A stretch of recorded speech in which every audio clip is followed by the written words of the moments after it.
Okay, so share ko lang yung about, marami nagtatanong about dun sa Lazada bonus agreement since it is mandatory. So, tiningnan ko siya, then binasa ko, then explain ko na lang sa inyo kung paano siya nag-work. So, again, disclaimer, kung may mali ako, so correct me if I'm wrong na lang if someone ay gumamit ng Lazada bonus agreement. But based on the details that I've read is parang ganito siya. So check natin, view details, and then approve campaign deals only. So sabi dito sa mechanics that if you join Lazada bonus to submit deals this 11/11, so ang voucher mechanics niya is Lazada will be giving 20% of vouchers, okay?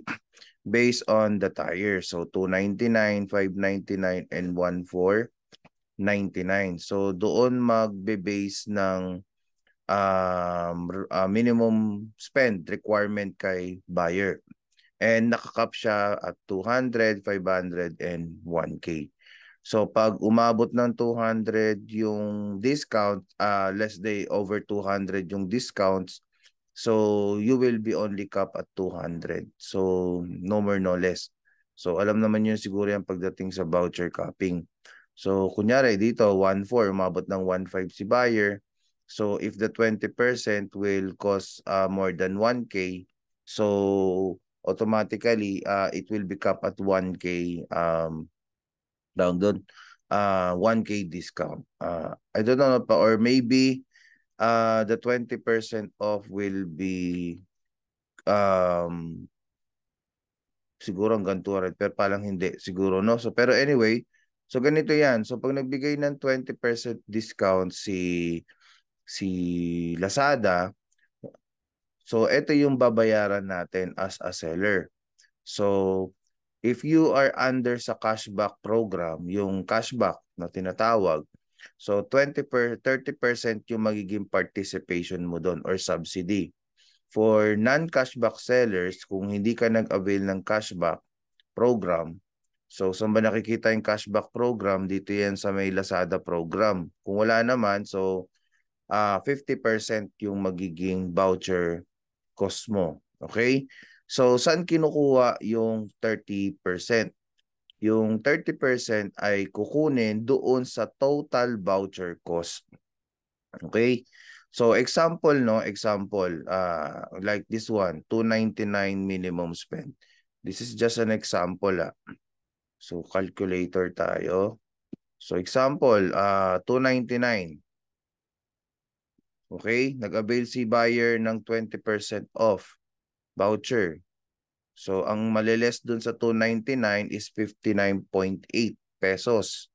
So dahil 30% ka doon at meron kang sinalihan na cashback, so ang participation mo sa 59 pesos discount will be times 30%, 17 pesos. Okay? In other words, sa 299 minimum spend, lumalabas yung discount na ipoprovide mo kay buyer, okay, kay buyer ay 17.94. Now, kapag so example, no, umabot ng let's say 6,000 yung total voucher cost. Yung voucher cost lahat-lahat na, no, lahat-lahat. Voucher cost discount that Lazada provided doon kay buyer. So let's say the subsidy doon ano 6,000 na yung voucher cost. So and then wait lang. So kunyari 299, then merong wait lang 299, then let's say merong 50 na nag-avail na buyers. So that is 4,485. So times discount yung subsidy ni Lazada or yung about 20% voucher off. So 897 yung total na naging discount doon. Okay? So ang participation mo sa 897 discount will be 179. Okay? So 179.